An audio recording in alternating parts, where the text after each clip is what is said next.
I hadn't expected the call. It was a quiet Thursday night, the kind that makes you feel too comfortable in your skin. I was 3 beers into a lazy evening when my buddy, let's call him Mike, phoned me, his voice hoarse and trembling. He asked me to come over. I asked why. He just said, "You'll see." Something in his tone told me not to question it.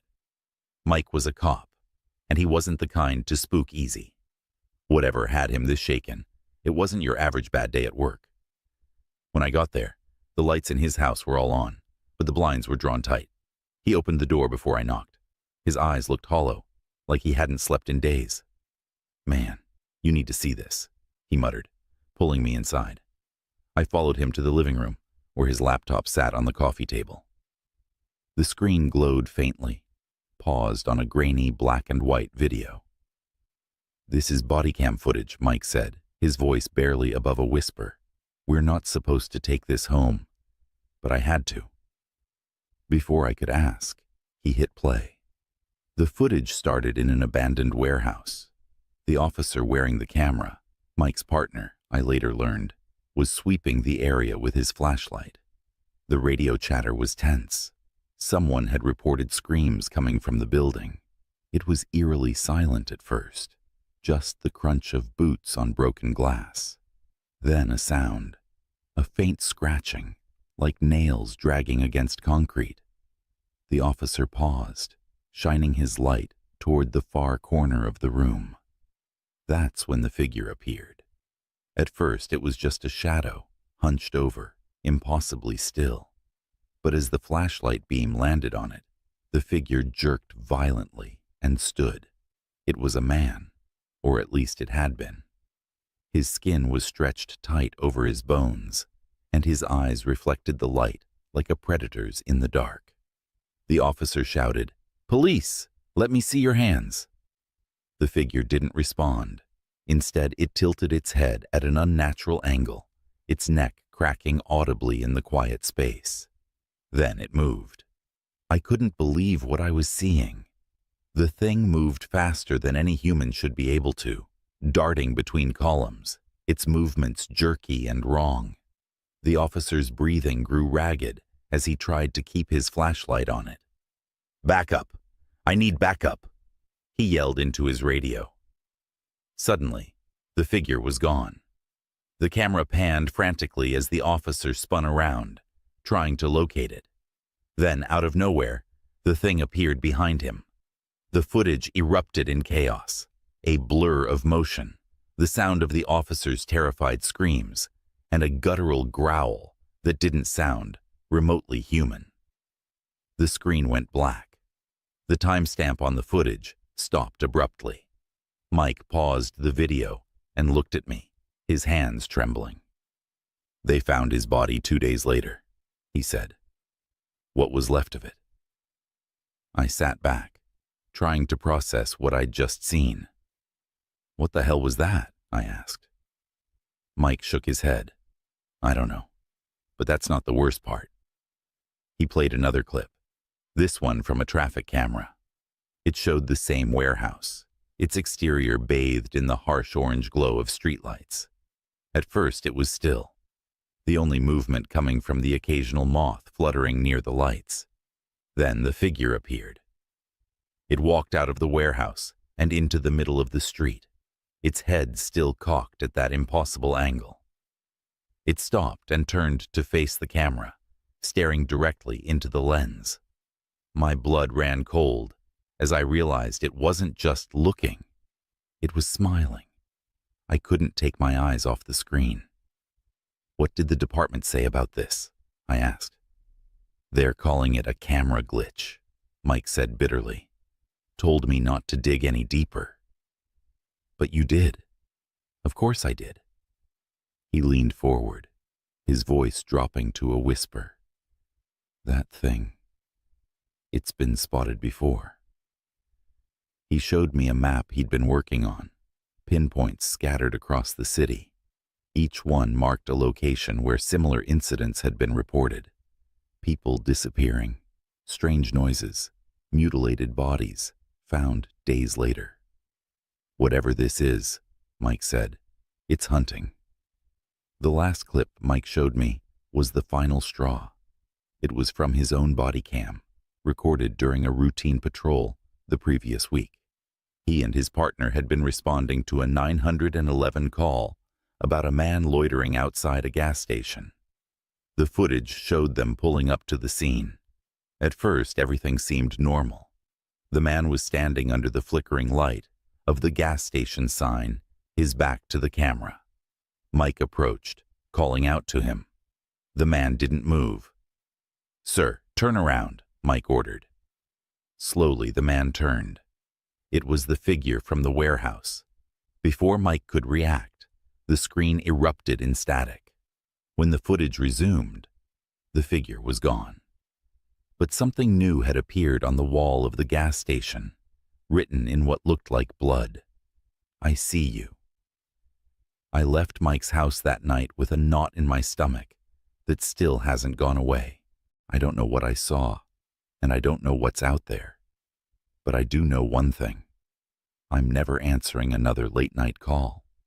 A week passed after that night at Mike's house, and I tried to convince myself it was just a bad dream, a hallucination brought on by beer and a creepy story. But deep down, I knew better. Mike stopped responding to my texts and calls. That wasn't like him. I drove by his house, but the curtains were drawn, and his patrol car wasn't in the driveway. I told myself he was probably on a double shift, drowning in work. Then I got the call. It was a detective from the department. He said Mike hadn't shown up to work in 3 days, and they were trying to figure out if anyone had seen him. My stomach turned. I didn't know what to say. Do I tell him about the footage, the map, that Mike had been digging into something far bigger and darker than anyone wanted to admit? I mumbled something about how I hadn't heard from him, and the detective thanked me before hanging up. I sat there in silence, staring at my phone. That's when it rang again. This time, it was an unknown number. Against my better judgment, I answered. "Hello?" At first, there was just static. Then faintly, a voice I recognized. "It's me. Mike." Relief flooded through me. "Mike, where the hell are you? The department's looking for you." "Listen to me," he interrupted, his voice strained and distant. "You were right to leave that night. But it's not over." "What's not over?" "Mike, what's going on?" "They're everywhere," he whispered. "I thought it was just one, but it's not. They're watching, listening." His voice broke into static again, and I thought I lost him. But then he came back, louder, more desperate. "Don't trust anyone, not even the cops." The line went dead. I tried to call him back, but the number was disconnected. Panic clawed at my chest. If Mike was in trouble, what could I do? Who could I even turn to, especially if he didn't trust his own department? I needed answers, and I knew exactly where to start. His house. When I arrived, the place was eerily quiet. I used the spare key he'd given me years ago to let myself in. The air was stale, heavy with the smell of unwashed dishes and something metallic, like pennies left in water too long. The laptop was still on the coffee table, the screen dark. I hesitated before touching it, half expecting to see more of that horrifying footage. But when I opened it, there was nothing. No videos, no map, just a single file on the desktop titled, "If you're reading this." I clicked it. A document opened, filled with frantic, barely legible text. Mike's final message. "They're not human. They look like us, but they're not. The footage proves it. Every time someone disappears, they come back wrong. Perfect on the outside, but hollow on the inside. The higher-ups know, but they're covering it up. I dug too deep, and now they're coming for me. If you're reading this, you're next. Get out of the city. Don't let them take you. Burn this house. Destroy this laptop. Don't trust anyone, not even me." The room felt colder as I read his words. My skin prickled with the sensation of being watched. I turned slowly, scanning the room, but it was empty. Or so I thought. A faint sound came from the kitchen, a slow, deliberate tapping, like fingers drumming against wood. My heart pounded as I crept toward the noise, each step heavier than the last. When I rounded the corner, I froze. Mike was sitting at the table, but it wasn't him. His head was tilted at that unnatural angle, his eyes glowing faintly in the dim light.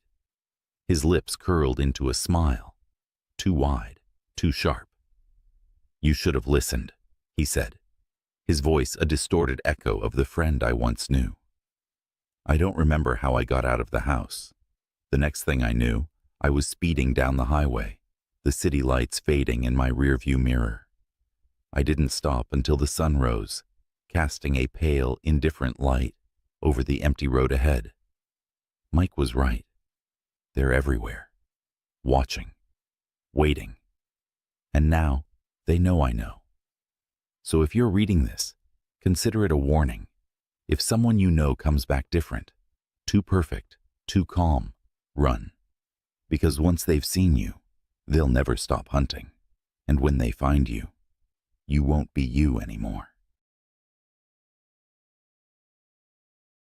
It was 11:58 p.m. when the call came through. I was slumped on my couch, half asleep, a rerun of some crime drama droning in the background. My police radio, usually silent this late, crackled to life, its static filling the quiet of my apartment. Unit 319. Disturbance reported at Oakwood Apartments. Building C-caller reports screaming from the third floor.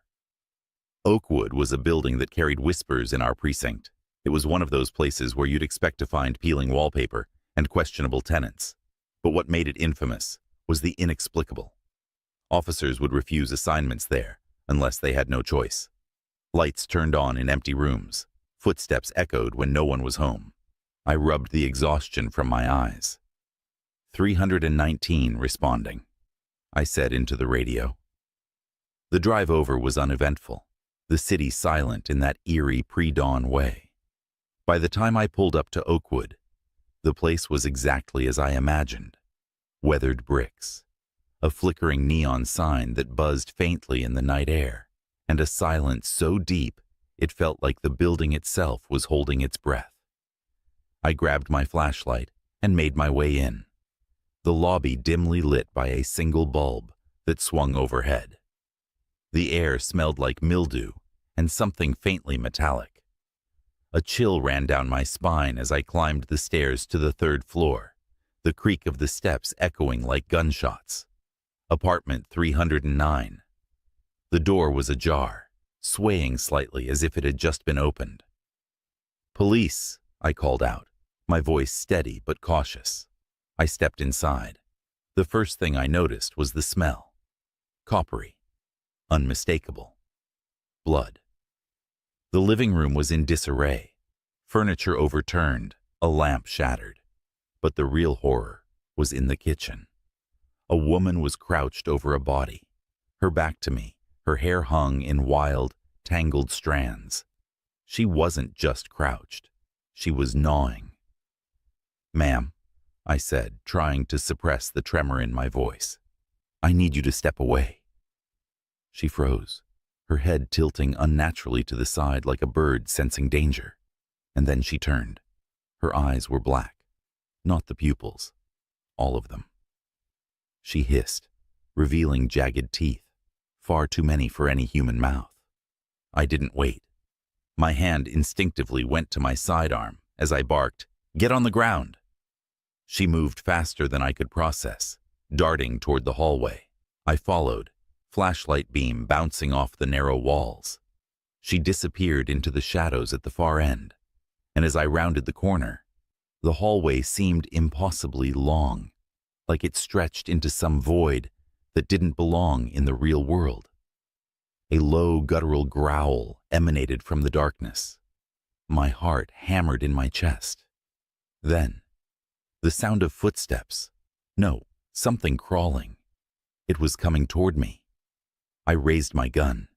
"Stop, or I'll shoot." The beam of my flashlight caught her face for a split second. It wasn't human anymore. The skin stretched too tightly over her skull, and her mouth opened impossibly wide, unhinging like a snake's. I fired. The gunshot echoed, deafening in the confined space. But when the smoke cleared, the hallway was empty. No body, no blood. Just the oppressive, suffocating quiet of Oakwood. I backed away slowly, my flashlight darting over every corner, every shadow. My radio crackled again. 319 status. I fumbled to answer. Disturbance resolved. No suspects on site. It wasn't a lie, not exactly. I got out of there fast, my pulse refusing to slow even after I was back in the squad car. The next morning I filed my report. But when I checked the call logs, there was nothing. No report of a disturbance. No record of a call to Oakwood. I told myself it was exhaustion, stress, a hallucination maybe. But last night, as I tried to sleep, I heard a faint scratching at my bedroom window. I live on the 4th floor. The scratching didn't stop. It started as a faint, intermittent noise, like tree branches brushing against glass. But as the minutes dragged on, it grew more deliberate, rhythmic, insistent. My heart thudded as I reached for my gun on the nightstand. With every nerve screaming, I moved to the window. The curtains swayed faintly, as if coaxed by some unseen breath.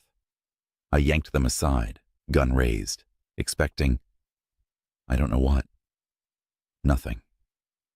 The city lights twinkled as they always did, indifferent to the chaos roiling inside me. I exhaled, relieved, but the sound of something metallic clattering in my kitchen turned my blood to ice. I crept toward the sound, every creak of the wooden floor beneath my feet betraying my approach. The kitchen light was on, though I knew I'd turned it off before bed. The refrigerator door stood ajar, casting a pale glow that illuminated the room. And there she was, the woman from Oakwood. She was crouched on my counter, her black eyes fixed on me, her head tilted at that same unnatural angle. Her mouth opened, and a voice came out, but it wasn't hers. "Help me." It sounded like a man, deep and guttural, layered with static, like a distorted recording. "Stay where you are," I shouted, gun trembling in my hand. She didn't move.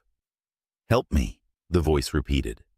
But now it was layered with others, a chorus of voices, male and female, old and young. They overlapped, rising and falling, like some grotesque symphony. I fired. The bullet struck her shoulder, but there was no blood, no reaction. She simply dropped from the counter, landing on all fours with an inhuman grace. The light flickered. Then she charged. I barely had time to move as she lunged, her jagged teeth snapping inches from my face.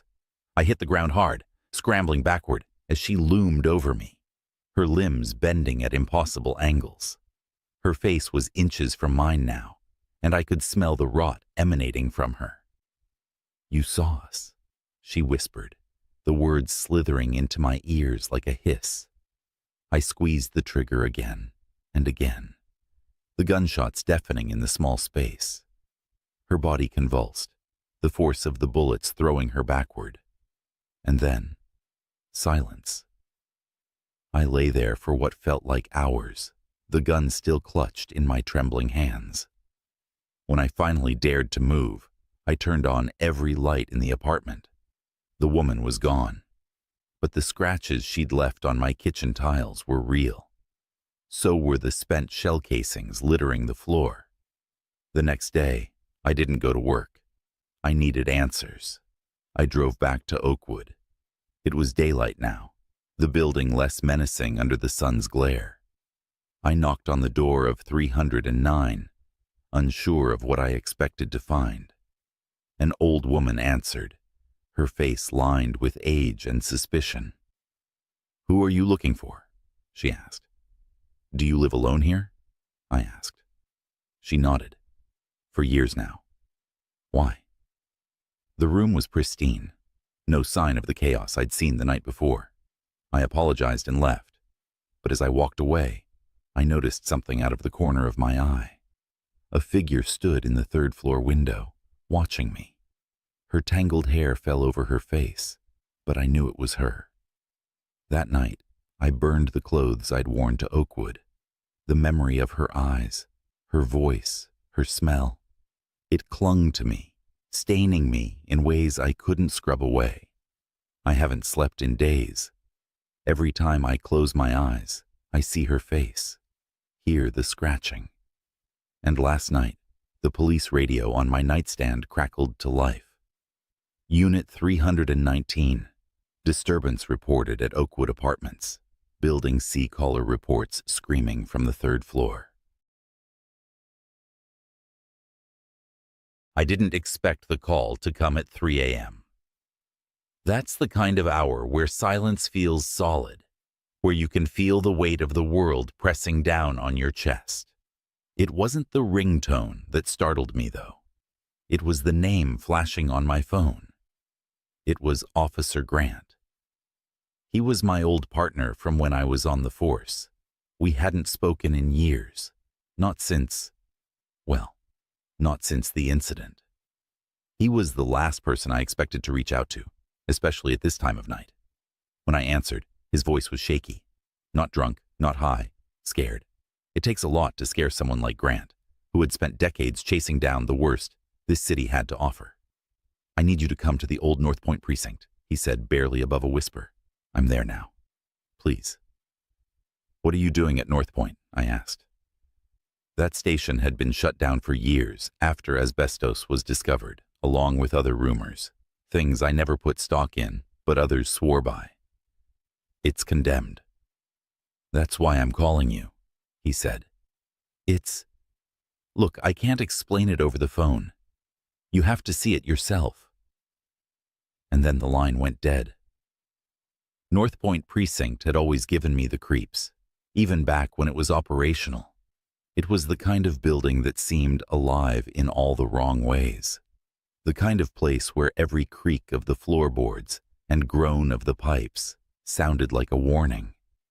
I'd never been inside after it closed, but as I approached it that night, I realized it had somehow grown darker, more oppressive.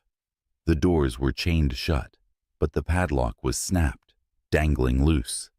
The chain itself lay coiled like a dead snake on the ground. Grant must have already let himself in. I pushed the heavy doors open and was hit with the stale, rotting air of a building left to die. The fluorescent lights were flickering weakly, casting everything in a sickly, uneven glow. It was dead quiet. Too quiet. No sound of rodents or wind sneaking through cracks. Just a heavy, unnatural silence. Grant, I called out, my voice echoing down the long, empty hallways. No answer. I gripped the flashlight in my hand tighter and moved forward, the beam cutting through the thick dust hanging in the air. Each step kicked up tiny clouds, and the squeak of my boots felt deafening. The walls were covered in old notices and flyers, their edges curled and yellowed with age. That's when I saw it. At the end of the hall near the squad room, there was something smeared on the walls. It was dark and wet, streaked in long lines, as though someone had dragged their fingers through it. Blood. Fresh blood. The logical part of my brain screamed for me to leave, to call someone, anyone, and let them handle this. But something else, something primal, urged me forward. The squad room was empty, except for a single desk lamp flickering weakly in the corner. Papers and files were scattered across the floor as if a tornado had swept through. And there, sitting in the middle of the chaos, was Grant. At least, I think it was him. He was hunched over, his back to me, his shoulders jerking erratically. His uniform was caked in grime and something darker. Blood? His head lolled to one side, and he mumbled something I couldn't make out. "Grant," I said cautiously, stepping closer. "What's going on?" He froze. His head snapped up, and he turned to face me. His eyes, they weren't right. They were wide and glassy, like he was staring straight through me. His mouth hung open, but no sound came out. And then I noticed the cuts, deep jagged slashes across his arms and chest. They weren't random. They formed shapes, symbols that I didn't understand, but instinctively feared. "Grant," I said again, louder this time. "What the hell happened to you?" "They're coming," he rasped, barely audible. "They're here." Before I could respond, a sound erupted from behind me, a low, guttural growl that didn't belong to anything human. I spun around, flashlight shaking in my hand, and pointed it down the hallway. The beam landed on nothing. But the sound didn't stop. It grew louder, closer, filling the air with a sense of suffocating dread. The shadows on the walls seemed to writhe and stretch, creeping toward me like living things. I took a step back, my heart hammering in my chest. Grant let out a choked sob. "Don't look at them," he whispered. "Whatever you do, don't." His words were cut off by a deafening crash. The ceiling above us buckled and cracked, and something massive slammed into the ground, just feet away from where I stood. My flashlight flickered, the beam struggling to stay alive. And then I saw it. It wasn't a person, or even an animal. It was a shape, black and shifting, as though it were made of smoke and shadow. Its edges blurred and twisted, refusing to stay solid. But its eyes, they were there. 2 pinpoints of burning red light that pierced through the darkness. I didn't wait. I grabbed Grant by the arm and hauled him to his feet. He stumbled, muttering incoherently, but I didn't let go. We ran, or more accurately, I dragged him down the hallway, back toward the exit. The thing followed us, its movements impossibly fast, almost liquid. The shadows around it seemed to grow darker, swallowing the flickering light as it came closer. I could feel it behind me, its presence like ice crawling up my spine. We burst through the front doors and into the cold night air. The moment we crossed the threshold, the sound stopped. The oppressive weight lifted. I turned back, expecting to see it chasing us, but the doorway was empty, just darkness staring back. Grant collapsed onto the pavement, gasping for air. I knelt beside him, my own breath ragged. "What the hell was that?" I demanded. He didn't answer. Instead, he pulled something out of his pocket, a small, tattered notebook. He handed it to me with trembling hands. "Answers," he whispered, "but you won't like them." I looked down at the notebook, its cover stained and frayed, and even though I hadn't opened it yet, I knew deep down that my life would never be the same again. The road stretched out endlessly, swallowed by a dense fog that seemed to materialize out of nowhere. The motel sign, flickering dimly, read, "Rest Haven Inn, vacancy." It was a beacon in the darkness, though not the kind you'd want to follow. I didn't have much of a choice. My car's engine sputtered to a halt miles back, and my phone had barely a sliver of battery left. The rain was relentless, hammering down on the hood as if trying to drown the world itself. I stepped out, drenched in seconds, and made my way toward the peeling sign. The motel was one of those places you'd drive past without a second glance. Paint chipped off the walls, the once pristine white now a sickly yellow. A neon open sign buzzed faintly in the window of the office, the light barely illuminating the single desk inside. As I entered, a bell above the door let out a harsh jingle. The man behind the counter was gaunt, his sunken eyes fixed on a small, old-fashioned TV playing static. He didn't look up until I cleared my throat. "Room?" he croaked, his voice a rasp that set my nerves on edge. "Yeah," I replied, trying to sound braver than I felt. "For the night." He slid a key across the counter, its brass surface tarnished. "Room 7. Don't mind the noise." Noise? I didn't ask. I should have. The hallway to room 7 smelled faintly of mildew, and the carpet squished under my boots. The flickering light bulbs above cast strange, shifting shadows along the corridor. I turned the key in the lock, pushing the door open to reveal a cramped room with outdated furniture.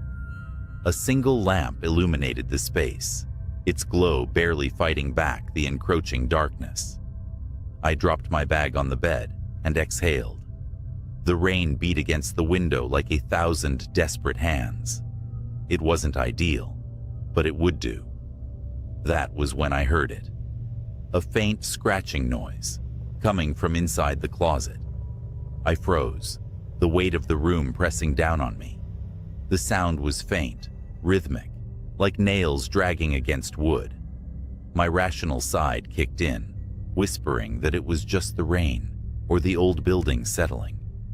But something deeper, primal, told me otherwise.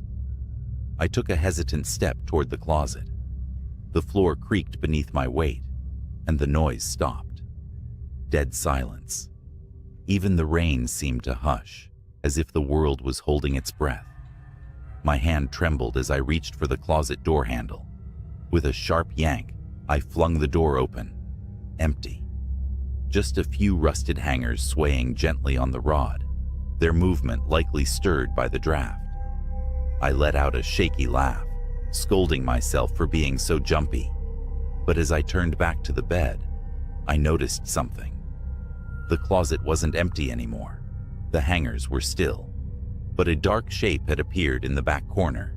A mass, tall, hunched and silent, almost blending into the shadows.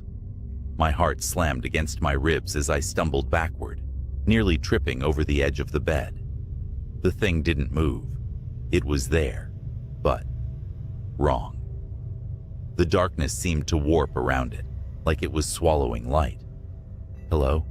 I whispered, my voice barely audible over the pounding of my heart. Nothing. And then it lurched forward. I bolted for the door, fumbling with the lock as my fingers refused to cooperate. Behind me, the thing shuffled closer, its breathing wet and raspy, like air being sucked through broken glass. I threw the door open and sprinted into the hallway, not daring to look back.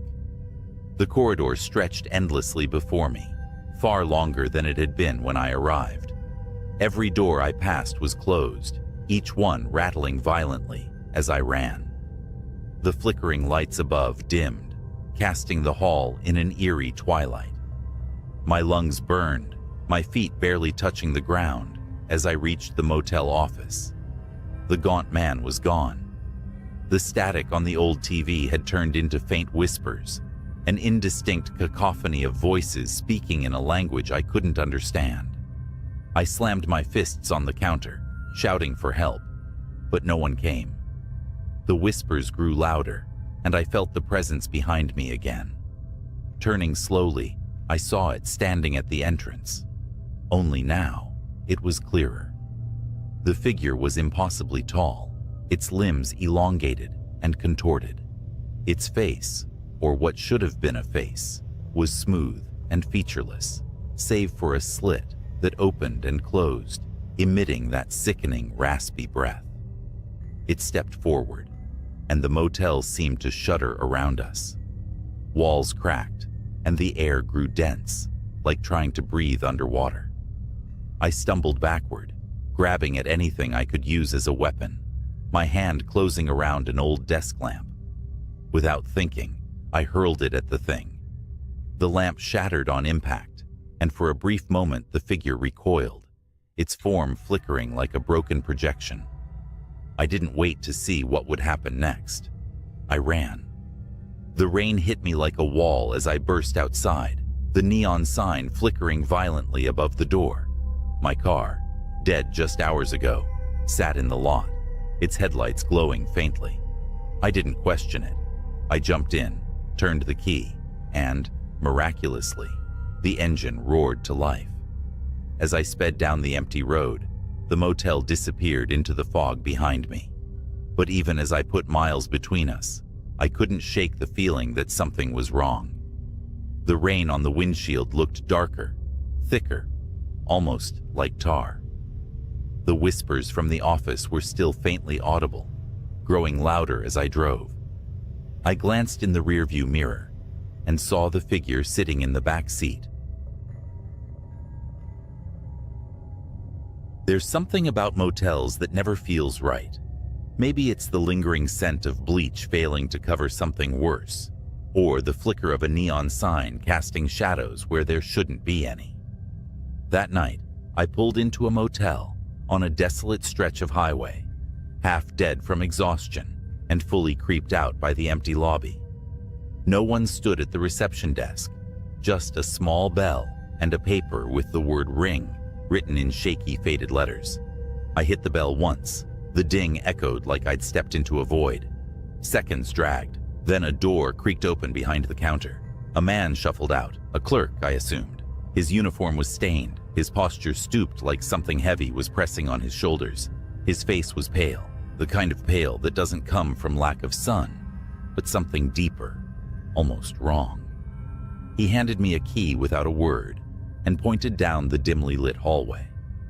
Room 107. I hesitated. Something about the key gave me pause. It was old, heavy brass, engraved with symbols too worn to read. "Everything okay?" I asked. The man didn't answer. He just turned, disappearing back through the door. I considered getting back in my car and driving until I hit civilization, but the fatigue anchored me. My brain whispered, "Just one night."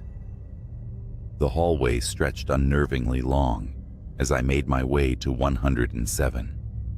The doors I passed seemed older than the building itself, their paint chipped and wood warped. The carpet squished under my feet like it had soaked up years of spills and secrets. When I reached my door, I noticed something odd. The door to room 106 was ajar. Dark inside, but I could see something swinging gently from the ceiling, brushing the edge of the frame. A chain? No, it looked like hair. I almost knocked, almost let my curiosity get the better of me. Instead, I hurried into 107, bolted the door, and let the heavy silence of the room settle around me. The bedspread was an unholy pattern of orange and green, torn in places. The air smelled faintly of damp earth. As I dropped my bag onto the bed, the first noise came, a low, rhythmic tapping from the adjoining wall. I froze. The tapping against the adjoining wall was faint at first, like fingers drumming on wood. My initial instinct was to rationalize it. Pipes, maybe. Or someone next door shifting in their bed. But it didn't stop. It grew louder, more deliberate, as though it was waiting for a response. I cleared my throat, trying to steady my nerves. "Hello?" I called out, my voice barely above a whisper. The tapping stopped. For a moment, the room was so silent, I could hear the faint buzz of the flickering overhead light. Then there was a noise, a low, dragging sound, like something heavy being pulled across the carpet. It wasn't coming from the wall this time. It was coming from inside my room. My stomach dropped. The air grew cold enough for my breath to cloud in front of me. Slowly, I turned toward the closet. The door was slightly ajar, a sliver of darkness spilling into the room. I stared, my pulse hammering in my ears. The dragging sound stopped. I reached for the lamp on the nightstand, gripping its cold base like a makeshift weapon. For a long moment, I just stood there, breathing hard, waiting for something, anything, to happen. And then, from behind the closet door, I heard it. A whisper. It wasn't clear words, more like a breathy murmur, but it was there, distinctly human. My fingers tightened around the lamp, and I forced myself to move. My knees shook as I took a step forward, then another. I stretched out a trembling hand and gripped the closet door. With a yank, I threw it open. Nothing.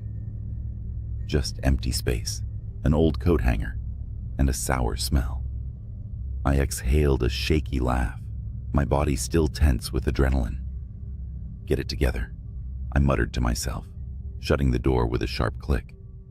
That's when I noticed the mirror. It was hanging on the opposite wall, just above the small dresser, and in its reflection, I saw the closet door swinging open again, slowly, silently. But it wasn't empty this time.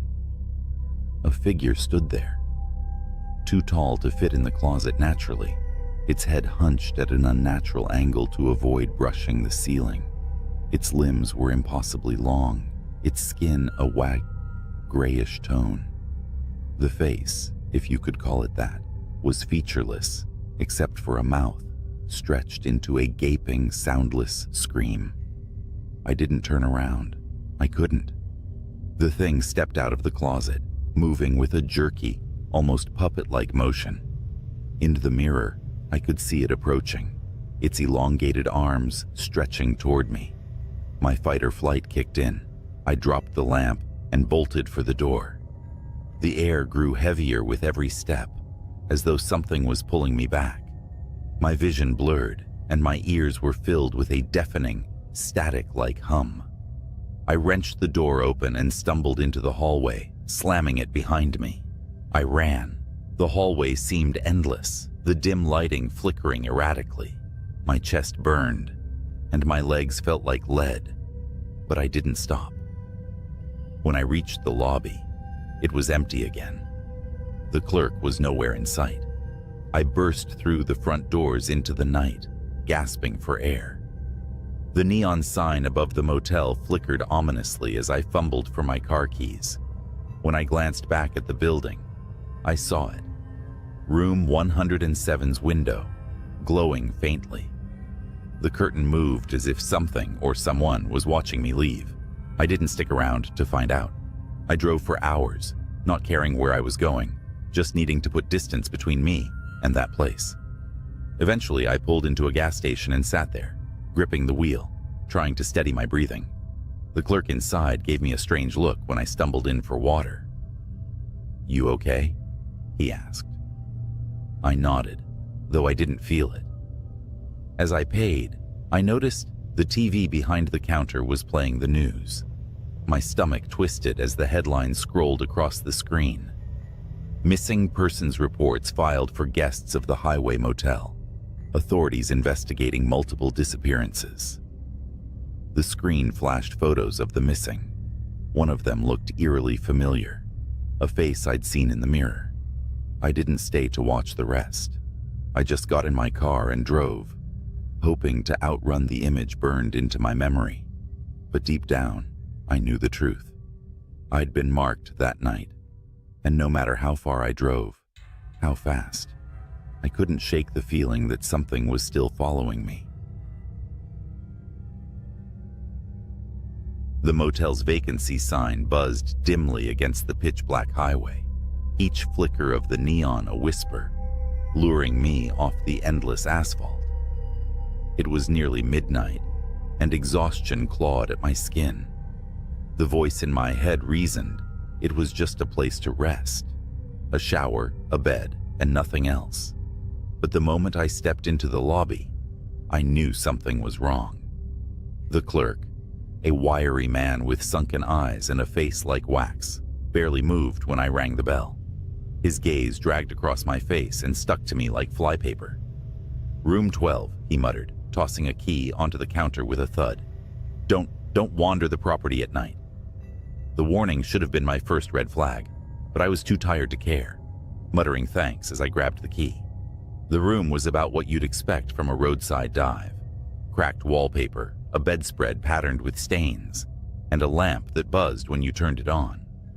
I dropped my duffel on the bed and leaned back, letting the thin mattress groan under my weight. Outside, the night was silent, too silent. Even on a rural stretch of highway, you'd expect crickets or wind, not this suffocating, unnatural quiet. My eyes closed, and I must have drifted off, but it wasn't sleep that woke me. It was the sound of something dragging across the pavement. I froze, my heart thudding in my ears. Slowly, I sat up, listening. The sound came again, a rhythmic scrape, like a shovel being pulled against gravel. It was close, too close. I crept to the window, my breath fogging the glass as I peered out into the darkness. At first, I saw nothing, just the empty parking lot, the dim glow of the vacancy sign, and the shadow of the woods beyond. Then I saw it. A figure, tall, hunched, and moving unnaturally, dragged something heavy across the asphalt. I couldn't make out much, but the glint of metal in its hand sent a chill up my spine. The thing it was dragging, it wasn't a bag or an object. It was limp, human. I stumbled back, my pulse racing. Every instinct screamed at me to run, but my legs refused to move. I stood there paralyzed as the dragging sound faded into the woods. When I finally found the courage to step outside, the air was thick with a damp, metallic smell. The kind that clings to your throat and makes your stomach churn. The parking lot was empty, save for a dark smear leading toward the tree line. Against all better judgment, I followed it. My flashlight barely pierced the thick shadows of the woods, but the trail was unmistakable. Crushed grass, broken branches, and that same horrifying drag mark. The deeper I went, the colder it got. Not the kind of cold that makes you shiver, but the kind that settles in your bones and whispers for you to turn back. And then I heard it. A low guttural sound, halfway between a growl and a laugh. It echoed through the trees, circling me. My flashlight flickered, and for a terrifying moment, I was plunged into total darkness. When it came back on, I saw it. Standing just a few feet away was the figure. Its face, or what should have been its face, was covered in a stretched, leathery mask. Its eyes were hollow pits, and its grin, that grin was too wide, splitting its face from ear to ear. It tilted its head, studying me, before lifting the object in its hand, a rusted meat hook. I didn't wait for it to move. I turned and ran, my feet pounding against the forest floor. The sound of its laughter followed me, growing louder with each step. I burst out of the woods, slamming into the motel door and locking it behind me. My chest heaved as I tried to catch my breath, my hands trembling so violently I could barely hold the flashlight. Then the dragging sound returned. This time, it was outside my room. I backed away from the door, my eyes locked on the crack at the bottom. A shadow passed, and then a sharp, metallic tap echoed against the wood. Tap, tap, tap. It was testing the lock. In a panic, I grabbed my duffel and threw it out the window, crawling after it. As I hit the ground, the door splintered behind me. I didn't look back. I didn't stop running until I was back on the highway, the glow of the motel's vacancy sign fading in the distance. It wasn't until I reached the next town that I realized the truth. The motel clerk's warning hadn't been about the woods or the night. It had been about the room itself. Room 12 was locked for a reason. I didn't tell anyone about what happened that night. Not the gas station attendant, where I stopped to clean the blood from my hands. Not the cops when I tried to explain why my car was abandoned, miles down the highway. Every time I opened my mouth to speak, the words caught in my throat, like my brain refused to let them out. But I couldn't forget it. Couldn't shake the sound of the dragging. Couldn't scrub the image of that thing's face, or lack of a face, from my memory. I should have just moved on, left it as one of those unsolved mysteries that people chalk up to sleep deprivation or too much stress. But something about that night kept gnawing at me. Maybe it was the clerk's warning, or the unnatural quiet of the woods, or the fact that no one, absolutely no one, seemed to have stayed at that motel in years. A few days later, curiosity got the better of me. I found myself Googling the place, scrolling through pages of reviews, local news stories, and any scrap of information I could find. It wasn't much. The motel didn't even have a name, just a vague listing on some outdated website that hadn't been updated since the early 2000s. But I did find one thing: a forum post from years back, written by someone who claimed to have worked there as a cleaner. "Don't go near room 12, asterisk," it read. "If the clerk gives you the key, refuse it. People disappear in that room. I quit after what I saw. Couldn't stay another night." No details, no follow-up, just those cryptic words. But that wasn't the worst of it. As I kept digging, I found an old news article, buried deep, almost as if someone didn't want it to be found. The headline read, "Missing couple's car, found near abandoned motel." The photo of the couple hit me like a gut punch. The man's face was vaguely familiar, balding, middle-aged, with a slight limp. The same man I'd seen on the security footage in the lobby. The one who'd stepped out of that asterisk in the woods without a limp. I stared at the screen, my mind racing. Could it have been a coincidence? Some sort of strange, twisted hallucination? No, I'd seen too much. Against every instinct, I made the decision to go back. Not for answers. I doubted I'd get those. But to make sure that whatever was in that room, in those woods, couldn't hurt anyone else. The drive was longer this time. The highway felt emptier, darker. By the time I pulled into the parking lot, the neon vacancy sign was flickering, like it had been waiting for me. The clerk was gone, the desk empty. The place looked even worse than I remembered. Cracks in the walls, windows boarded up with rotting plywood. But the key to room 12 was still on the counter, resting on a layer of dust, waiting. I grabbed it and made my way down the hallway. My flashlight's beam cut through the dark, revealing peeling paint and doors hanging off their hinges. Room 12 was at the end, its door intact. The number was barely visible, scratched into the wood like someone had tried to erase it. I hesitated, my hand trembling as I slid the key into the lock. The room was cold, not the kind of cold you'd get from a busted heater, but a deep, unnatural chill that seemed to suck the air from my lungs. The bed was still there, the same stained mattress sagging in the middle, but the rest of the room, it was empty, stripped bare, like it hadn't been used in decades. I stepped inside, and the door slammed shut behind me. Panic surged through me as I whipped around, yanking at the handle. It wouldn't budge. The temperature dropped further, frost creeping across the window like icy veins. Then I heard it.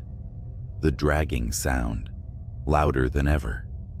It wasn't coming from outside this time. It was coming from under the bed. I froze, every instinct screaming for me to run, but there was nowhere to go. The dragging grew louder, closer. Then slowly, a hand emerged from the darkness beneath the bed. Not a human hand, too long, too thin, its nails blackened and curling like claws. It gripped the edge of the mattress, and then another hand followed, pulling the rest of it into view. The figure was the same as before, faceless, grinning, its body twisted and wrong. But now, I could see what it was dragging behind it. Me. It was my face, my body, limp and lifeless, staring back at me, with dead eyes. The room spun, reality unraveling, as the figure crawled toward me, its grin widening. My flashlight flickered and died, plunging me into darkness. But before the void consumed me, I heard the voice of the clerk, faint and distant. "I told you, don't wander at night." I woke up in my car, parked miles from the motel. The key to room 12 was in my lap, and my knuckles were white from gripping the steering wheel. I don't know how I escaped. I don't know if I escaped, but every now and then, when I'm alone at night, I hear the dragging sound again. You'd think that driving an 18-wheeler through endless highways at night would make you immune to fear. I mean, I've seen it all. Road rage, accidents, even a guy walking naked on Route 66 like he was auditioning for a horror flick. But what happened last month? That wasn't the usual trucker nightmare. That was something else. Something wrong. I'm hauling cargo across Nebraska, about 2 a.m. The road is a strip of black slicing through miles of flat nothingness. It's quiet except for the steady hum of the rig's engine, the kind of quiet that lets your thoughts wander to dark places. Then, my CB radio crackled to life. "Breaker 19, you out there?" The voice was low, shaky. I hesitated. Usually it's other truckers chatting about routes, weather, or just swapping jokes to kill the boredom. But something in his voice had me grabbing the mic. "Yeah, this is Long Haul. What's up?" Static hissed for a moment before his reply came through. I think I'm being followed." "Followed?" I asked, gripping the wheel tighter. My eyes scanned the rearview mirrors out of reflex, even though I knew the highway behind me was empty. "You sure about that? Ain't nobody out here but us." The radio crackled again, and his voice came through more frantic this time. "It's not a car. I don't know what it is. It's been tailing me since mile marker 240. Every time I look back, it's closer." "Closer? What are you seeing, man?" I asked, feeling a bead of sweat roll down my temple. Nebraska highways don't exactly have streetlights, and whatever he was dealing with was probably some stray animal or a trick of the dark. He didn't answer right away. Instead, there was a long pause, filled only with static, before he finally whispered, "Eyes." "Eyes?" I repeated, my stomach tightening. "Yeah," he said, his voice trembling. "Like headlights, but wrong. Too low to the ground, and they flicker, like they're blinking. I swear to God, man, it's watching me." I glanced at my GPS. Mile marker 240 was about 10 miles behind me. Whatever was happening to this guy, it wasn't far off. "All right, buddy, stay calm. Where are you now?" "Just past mile marker 250. It's still back there, but it's closer. I can feel it." His voice cracked, and for the first time, I heard real terror in his words. This wasn't just highway paranoia. He truly believed something was after him. "Listen," I said, trying to keep my voice steady. "There's a rest stop at 255. Bright lights, other truckers. Head there, and I'll meet you." "No," he snapped, almost yelling. "It won't let me stop. Every time I slow down, it gets closer. I can hear it, like claws scraping the pavement." My blood ran cold. I turned on my high beams, as if that would somehow protect me. "What's your rig?"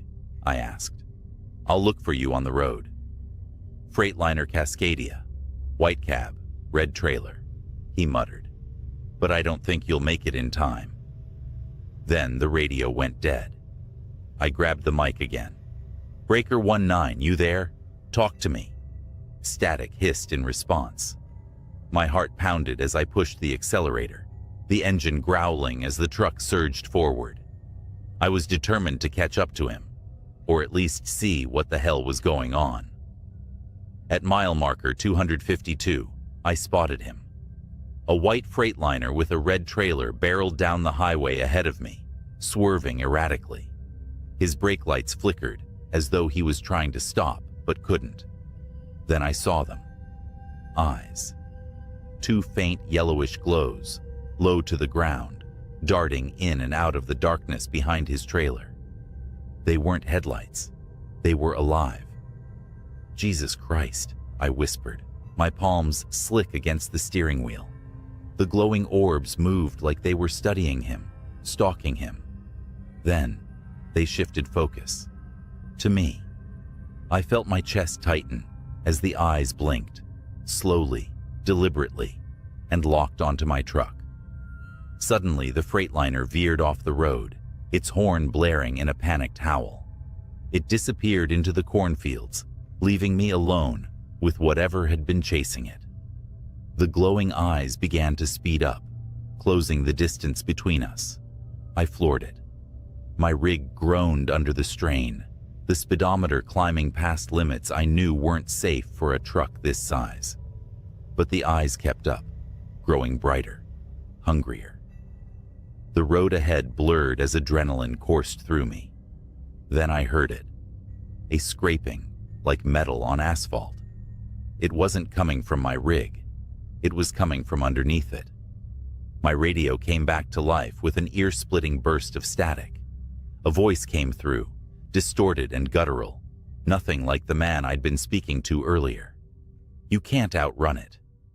The sound of claws raked across my trailer, and I felt the whole truck shudder.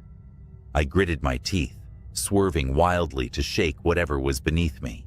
The weight shifted, and I nearly lost control, the trailer fishtailing dangerously close to the edge of the road. Up ahead, the rest stop appeared like a beacon of hope, its floodlights cutting through the darkness. I didn't slow down. I couldn't. The eyes vanished just as I burst into the parking lot, skidding to a halt amid a few other rigs. My hands trembled as I killed the engine and jumped out of the cab. Nothing. No glowing eyes. No claws. Just the hum of fluorescent lights and the distant chirp of crickets. Other truckers looked at me like I was crazy as I inspected the underside of my truck. Deep gouges ran along the metal, like something with claws had been clinging to it. My legs felt like jelly as I slumped against the side of the cab, breathing hard. "Hey, you all right?" one of the truckers asked, stepping closer. I opened my mouth to speak, but froze when I saw it. Out in the distance, just beyond the edge of the floodlights, two faint yellow eyes blinked. Then they disappeared into the darkness. I quit long hauls the next day. Let me tell you something. Long-haul trucking is not for the faint of heart, not just because of the endless miles or the isolation, but because of the things you see at night. I've been on the road for over 15 years, driving through every back road, highway, and nowhere town you can imagine. Nothing shakes me easily, but one night, one stretch of black asphalt made me question everything. It was a clear autumn night when I picked up a late delivery from a warehouse in Kentucky, heading west to Missouri. The load wasn't anything out of the ordinary, crates of furniture, some tools, but the route took me through a patch of the Appalachians that's more shadows than road after dark. Truckers call it the Devil's Backbone. Why? Because people and vehicles disappear there. But nobody ever really talks about it. We just drive. As I crossed into the mountains, the CB radio crackled. A gruff voice, another trucker said, "Breaker 19, anyone rolling through Backbone tonight might want to steer clear." Silence. I should have turned around then, but I didn't. Superstitions, I muttered to myself. Besides, I had a deadline to meet. An hour later, the road narrowed. The moonlight barely penetrated the thick trees overhead. My headlights fought against the ink-like darkness. The forest leaned too close, like it was watching. Then it happened. Out of nowhere, a shape darted into the road. I slammed on the brakes, my trailer screeching and groaning behind me. The truck stopped inches from what looked like a deer. No, not a deer. It was too tall, too thin. The thing turned its head toward me, and I swear its face wasn't right. Black eyes, like a doll's eyes, and its mouth, jagged like it had too many teeth. It tilted its head almost curiously before lurching away into the woods. My hands gripped the wheel, knuckles white. My instincts screamed to keep driving, but my engine stalled. That's when I saw the scratches. 3 deep parallel gashes raked across my hood. Fresh, the kind no animal leaves behind. The CB buzzed again, but it wasn't static this time. A low growl came through, like an animal, or a man imitating one. "Still rolling, driver?" A voice rasped, half laughing, half snarling. I was about to radio back, demand who it was, but the air in the cab grew cold. Breath fogged in front of me, though my heater was blasting full, and the forest, so loud with crickets and wind minutes before, had gone dead silent. Then came the footsteps. Heavy, slow, something big, something deliberate.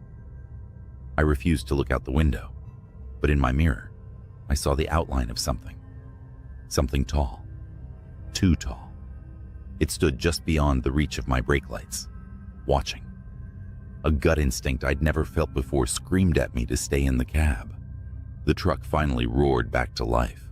I floored it, the trailer swaying as I tore through the twists and turns. The further I got, the more the feeling of being hunted lessened. But it wasn't over. 30 miles later, I pulled into a rest stop, one of those desolate lots with a vending machine and a flickering light. Another rig was parked there, engine off, but no driver in sight. I stepped out, my boots crunching gravel, and checked my hood. Those gashes, they weren't just scratches anymore. They were smoking, smoldering like they'd been branded into the metal. And then, from the woods beside the lot, came a laugh. Not a man's laugh, not a child's laugh. It was distorted, like a tape player chewing on a bad recording. The hairs on my arms stood on end. "Driver," the same voice from the CB crooned, but this time it wasn't over the radio. It was in the air, behind me. I spun around, but no one was there. Just my truck, just the woods. But deep in those trees, I swear, I saw eyes. Not 2, dozens, blinking in unison. I didn't stay to find out what they belonged to. I climbed back into my rig, locked the doors, and drove until dawn. When I finally reached Missouri, the scratches on my hood were gone, replaced by pristine metal, like nothing had ever happened. But I know what I saw. And every time I pass through Appalachia, I see those same blinking eyes in my nightmares. If you're driving through the Devil's Backbone, keep your eyes forward, your windows shut, and don't stop for anything. A week passed, but the shadows of that night followed me. Truck stops felt quieter than usual, the roads darker, and the CB radio, even when silent, felt ominous. The scratches may have disappeared from my truck, but the memory of them burned in my mind. And then, the real nightmare began. My next haul was a routine trip, heading south toward Alabama, a midnight run. As always, I preferred driving at night. Less traffic, more peace. But peace was the last thing I found. It started with my GPS going haywire. One moment it showed a straight route. The next, my truck icon spun wildly, as if I'd veered off-road. I checked my map, recalibrated, and pushed on. That's when I noticed something. The mile markers weren't right. Each marker was different. One read 142, then the next said 666. I laughed it off, thinking I was seeing things. But the markers grew stranger. End. Turn back. And one that simply read run. The rational part of me fought to dismiss it. A prank, bad lighting, or exhaustion. But deep down, I knew better. And then I saw the rig. It was pulled over on the shoulder, headlights blazing. The truck looked abandoned, door swinging gently in the breeze. I slowed, radioing out of habit. Breaker 19, you need a hand, driver. Static. The closer I got, the more I noticed something wasn't right. The rig's cab was empty, but the trailer doors hung open, swaying like something or someone had forced them apart. What stopped me cold was the graffiti scrawled across the trailer in thick black letters. Nothing leaves. I slammed the accelerator. My rig roared forward, the abandoned truck disappearing in my mirror. About 10 minutes later, my CB crackled. You left something behind, driver. A voice whispered, raspy and wet, like someone speaking underwater. Who is this? I snapped, my voice shaking. Silence. Then another sound, a scraping, like nails on metal. My stomach dropped as I realized it wasn't coming from the CB. It was coming from the trailer. Whatever it was, it had hitched a ride. My headlights caught a curve in the road ahead, forcing me to slow down. The scraping grew louder, more frantic, as if whatever was back there knew I was easing up. I gripped the wheel, heart pounding, until I couldn't take it anymore. I pulled over, leaving the engine running, and grabbed my flashlight. As I stepped out, the night wrapped around me like a suffocating blanket. The air was heavy, too quiet. I circled to the rear of the trailer, every crunch of gravel under my boots echoing too loud. My flashlight beam trembled as I pointed it at the doors.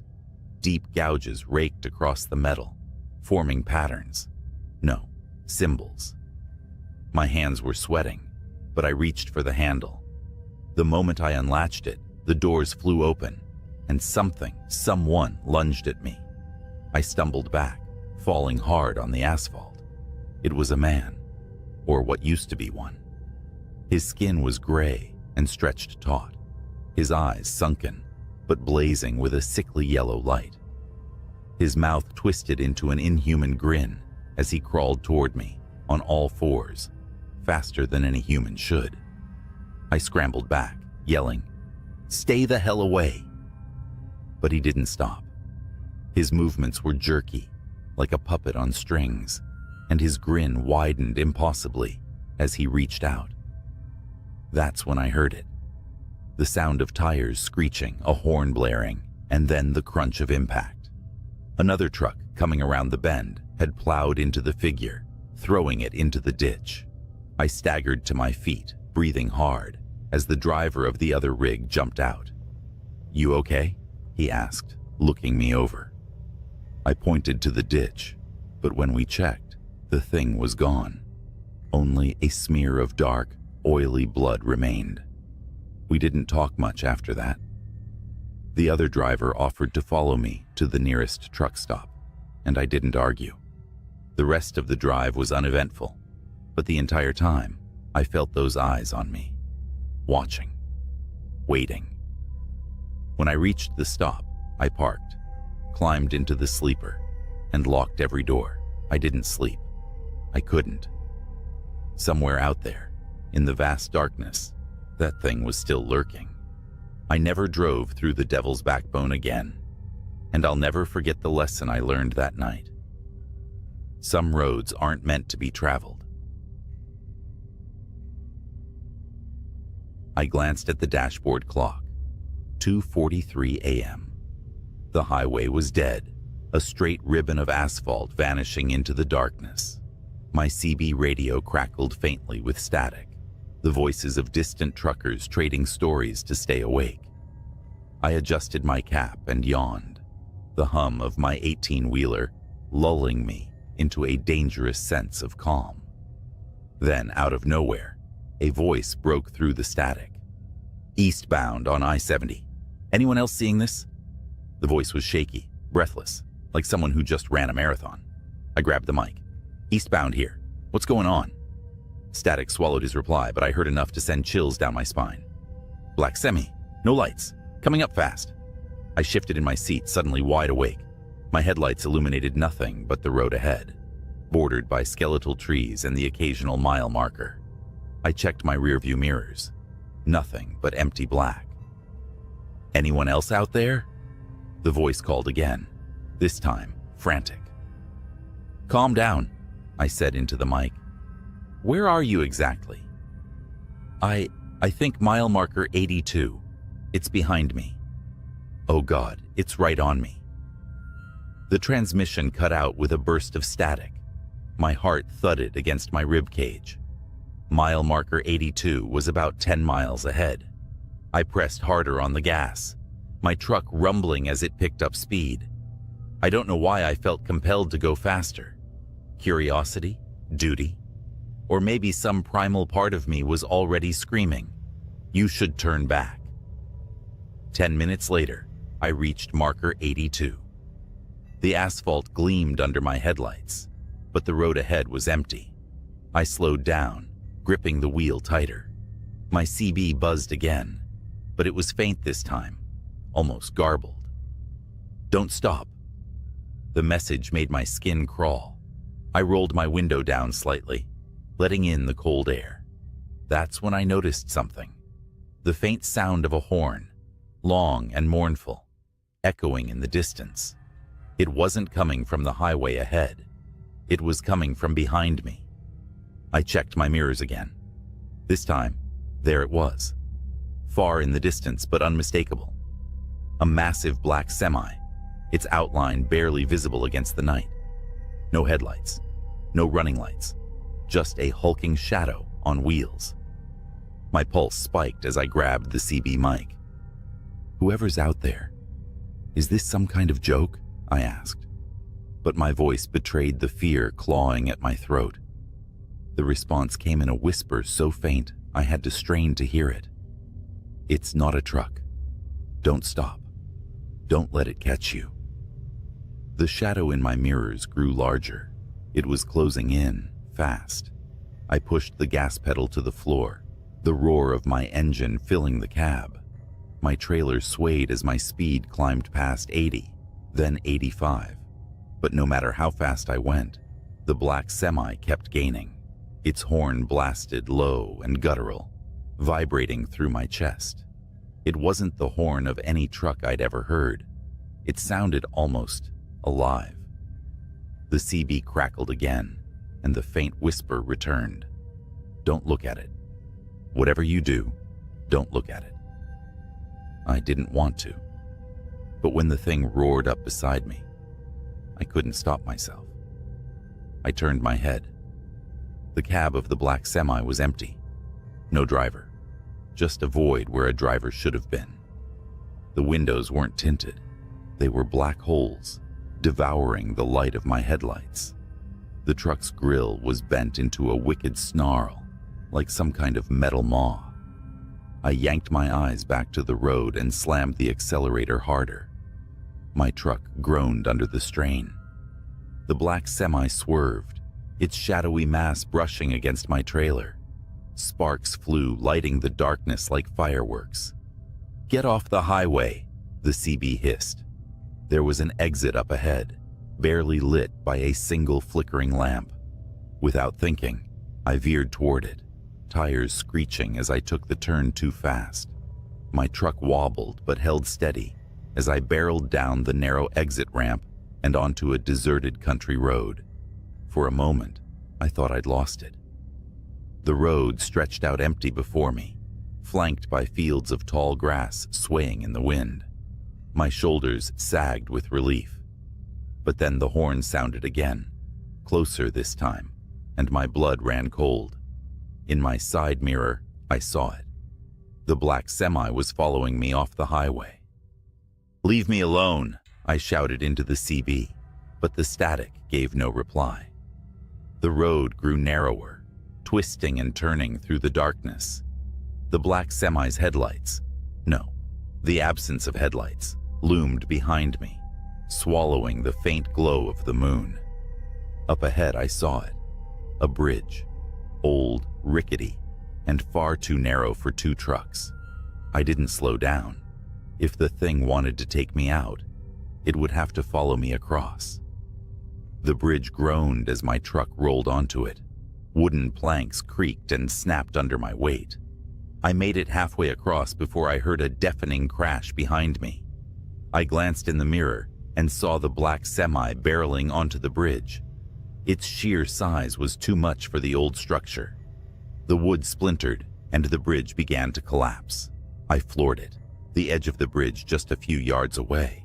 The black semi's horn blared one last time, a guttural scream that sent chills down my spine. Then the bridge gave out entirely.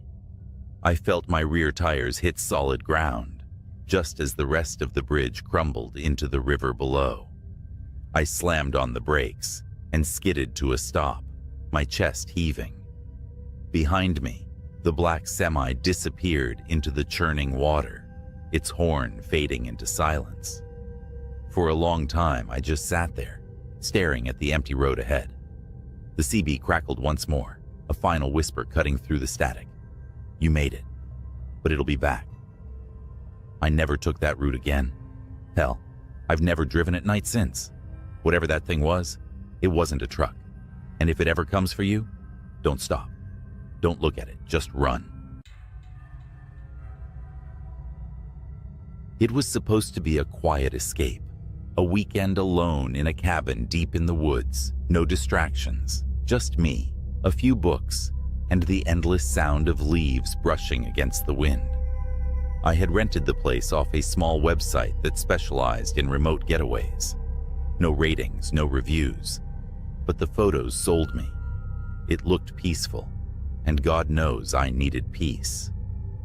I arrived just before sunset, and everything seemed perfect. The cabin stood in a clearing, surrounded by tall pines that swallowed most of the sky. There was a creek nearby, and the air smelled of moss and damp earth. Inside, it was cozy, a wood-burning stove, a single bed, and an old oak table by a window overlooking the woods. But the first oddity, the key wasn't where the owner said it would be. The email instructions were clear. Keys under the mat. It wasn't. I ended up finding it inside the mailbox, and while that wasn't too strange, it still gave me pause. Who leaves keys in a mailbox? Shaking it off, I unlocked the door, dropped my bag, and settled in. By the time the sun dipped below the tree line, I was already sipping a cup of tea and flipping through a novel. It felt like the beginning of the tranquility I'd been chasing. That peace didn't last long. Just as darkness enveloped the cabin, I heard the sound, a faint rhythmic tapping. I froze, straining my ears. It came from the window by the oak table, a soft yet deliberate knock, knock, knock, as if someone, or something, was using a single finger to tap the glass. I turned slowly, heart pounding. There was nothing there. Just blackness, no moonlight, no stars, just an impenetrable void. I told myself it was the wind, or maybe a branch, and forced my attention back to the book. The tapping stopped, but 5 minutes later, it started again. This time, from the front door. I didn't get up. Something deep in my gut told me not to. Instead, I grabbed my phone and checked for signal. No bars. Figures. "Hello?" I called out, my voice cracking. The tapping ceased. A long silence followed. Then, as if it was mocking me, the sound moved to the back door. Knock, knock, knock. I wanted to laugh at how cliché it was. I even muttered to myself, "You're imagining things." But I knew I wasn't. The sound was too real, too calculated. Gathering my courage, I grabbed the flashlight from my bag and approached the back door. My hand shook as I reached for the knob, the beam of light jittering across the wood. When I finally opened it, there was nothing. Just darkness and the quiet hum of the forest. Then I looked down. Footprints. They weren't human. The prints were elongated, with claw-like marks digging into the soft dirt. My heart dropped. They led away from the cabin, disappearing into the blackness of the trees. I slammed the door and locked it. Every nerve in my body was screaming at me to leave, but my car was parked half a mile down the dirt road. No way was I walking through those woods at night. I decided to wait it out, sitting in the middle of the room with every light in the cabin on. Hours passed, and nothing happened. No more tapping. No more footprints. By 3 a.m., I convinced myself I'd overreacted, that it was probably an animal, and I was being ridiculous. I managed to fall asleep. Then I woke up to the sound of breathing.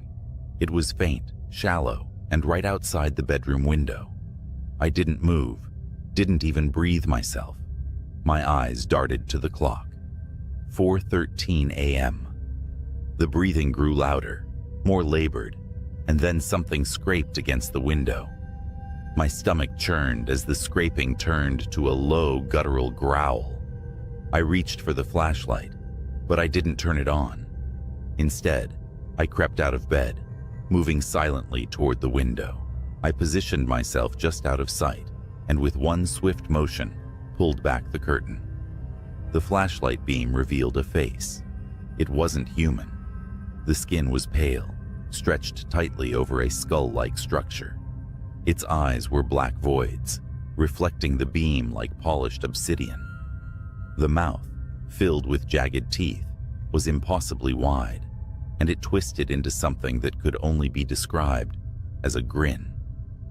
I screamed, dropping the flashlight as the creature lunged at the glass, its claws raking against it. The window didn't break, but the force of its attack sent me scrambling backward. I didn't think. I grabbed my bag, threw on my boots, and bolted out the front door. I didn't care about the woods, or the dark, or the footprints. Anything was better than staying in that cabin. As I sprinted down the dirt road, I could hear it behind me. Its guttural growls and heavy, uneven footsteps grew louder, closer. I didn't dare look back. When I finally reached my car, I fumbled with the keys, hands shaking so badly I dropped them twice. The creature's growls were just feet away when I finally got the door open and threw myself inside. I started the engine and peeled out of there, the tires kicking up gravel. In the rearview mirror, I saw it standing in the middle of the road, its wide grin illuminated by the red glow of my taillights. I drove straight to the nearest town and didn't stop until I was parked in a well-lit gas station. I spent the rest of the night in the car, locked with the engine running, until the sun came up.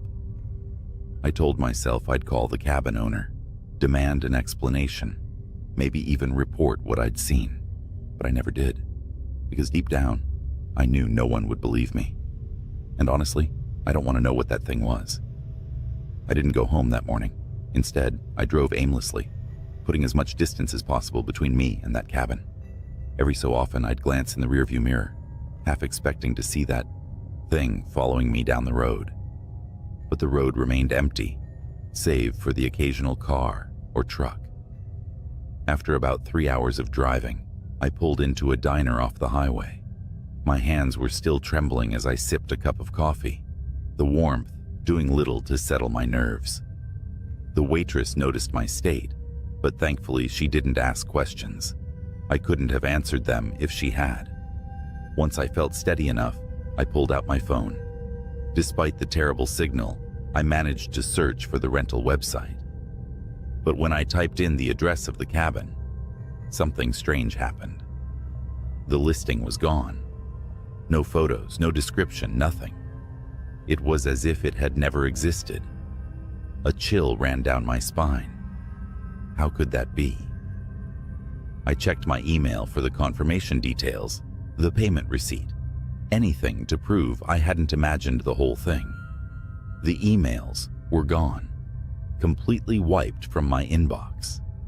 I stared at the screen, trying to process what this meant. My mind raced with possibilities. Had the owner taken it down after what happened? Did someone erase it deliberately? Or was it something worse?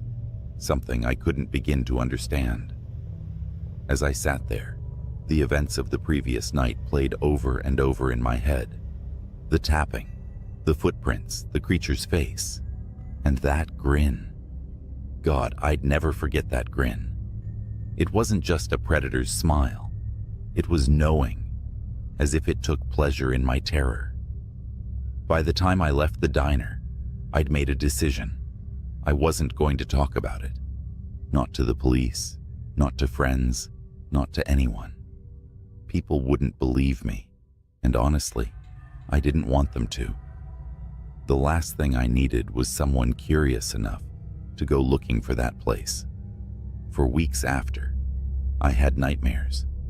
I'd wake up drenched in sweat, hearing that guttural growl or feeling the weight of those black, empty eyes staring at me. I tried to convince myself it was just a trick of the mind, some bizarre hallucination brought on by stress and isolation. But deep down, I knew better.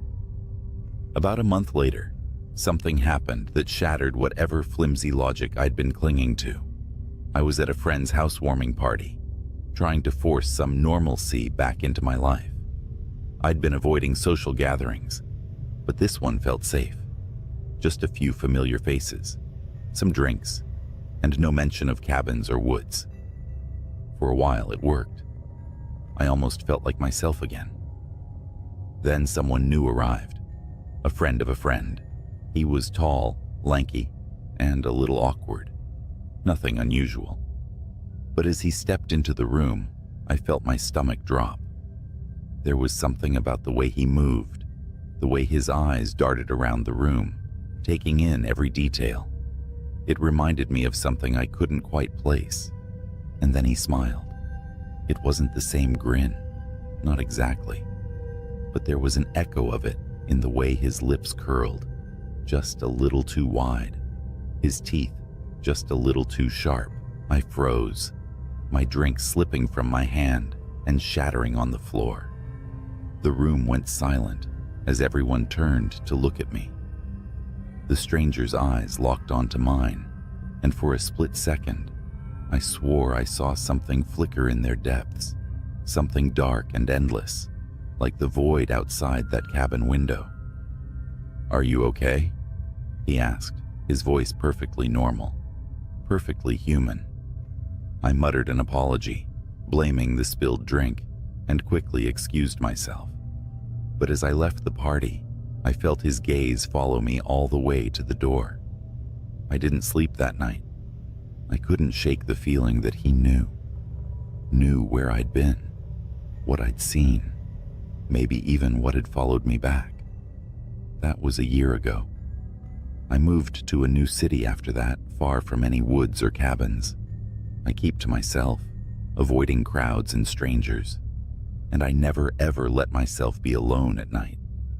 But every so often I catch a glimpse of something out of the corner of my eye, a shadow that moves just a little too fast, or a figure standing too still in a crowded place. And when I look, it's gone. I don't know what I brought back from that cabin, or if it was ever truly gone in the first place. All I know is this: some doors once opened can never be closed. The cabin wasn't supposed to be rented out that night. That's what the guy at the front desk mumbled, his eyes darting nervously between me and the old reservation book. "Ah, yes, we had a cancellation," he said, sliding the key across the counter without meeting my gaze. You'll have it all to yourself." That's what I wanted, a secluded retreat in the middle of nowhere. It had been a rough year, and the idea of quiet solitude in a rustic, isolated cabin seemed like a perfect way to reset. Still, his hesitation nagged at me as I drove up the winding gravel path into the woods. The cabin sat on a ridge overlooking a dark, still lake. It looked just as advertised, cozy, weathered, and welcoming. But as I parked my car and stepped out into the cold air, the hairs on the back of my neck prickled. Something about the way the trees seemed to close in, the utter lack of sound, felt wrong. Shaking it off, I hauled my bags inside and locked the door. The interior was just as quaint as I'd hoped: a stone fireplace, hand-carved furniture, and a creaky old staircase leading to a loft bedroom. The only oddity was the massive antique mirror mounted above the fireplace, its ornate frame gleaming in the flickering light of the single lantern I'd brought in. I remember thinking it didn't fit the rustic aesthetic. It was too grand, too heavy, almost regal. Its reflective surface seemed to suck up the dim light, making the room feel darker. I shrugged and lit the fire, settling in for what I thought would be an uneventful night. The fire crackled warmly, its glow casting dancing shadows across the cabin walls. Despite the warmth, an unease I couldn't shake lingered. It wasn't the isolation, I'd craved that, but the oppressive quiet. No wind in the trees, no chirping insects, not even the gentle lap of the lake against the shore. It was as if the world beyond the cabin didn't exist. I chalked it up to nerves and poured myself a drink, sinking into the worn armchair by the fire. The mirror loomed above me, reflecting the flames in a strange, warped way. I tried to ignore it, but my eyes kept drifting back, drawn by a flicker of movement. Something in the reflection, just at the edge, didn't match the room. I leaned forward, squinting at the mirror. Behind me, the reflection showed a faint shadowy figure standing near the staircase. My heart stopped. Slowly, I turned my head. Nothing. Just the empty staircase. I laughed it off, a trick of the light, I told myself. The whiskey playing games. I decided to head to bed. Climbing the creaky stairs, I tried to ignore how the air seemed heavier, thicker, as if the cabin itself was exhaling around me. The loft bedroom was cozy, the bed piled high with heavy quilts. I crawled in, pulling the covers tight, but sleep didn't come easily. Every sound seemed amplified, the ticking of the old clock on the wall, the faint rustle of the trees outside, and footsteps. No, that was impossible. I froze, listening intently. There it was again. Soft, deliberate, moving across the cabin floor below me. My throat went dry. I had locked the door, hadn't I? Quietly, I slipped out of bed and crept to the edge of the loft. Peering down into the living room, my stomach churned. The fire had gone out, leaving the room in darkness, except for the mirror. It shimmered faintly, like a pond catching moonlight, and in its surface, I saw them. Figures.